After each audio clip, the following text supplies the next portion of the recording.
Things I wish I knew before 30, part 39. You have thoughts. You are not your thoughts. Your trauma is not your identity. And your coping mechanisms are also not your identity. You are not a depressed person. You are not an anxious person. You're a person with trauma who's experiencing depression from time to time.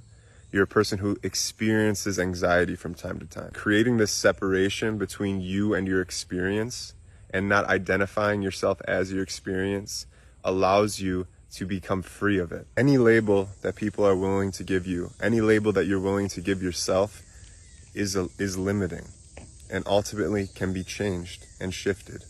What people call you and how people judge you is an indicator of how they judge themselves, what they're willing to call themselves, and is not something that you have to identify as. Identity isn't bound to that which changes.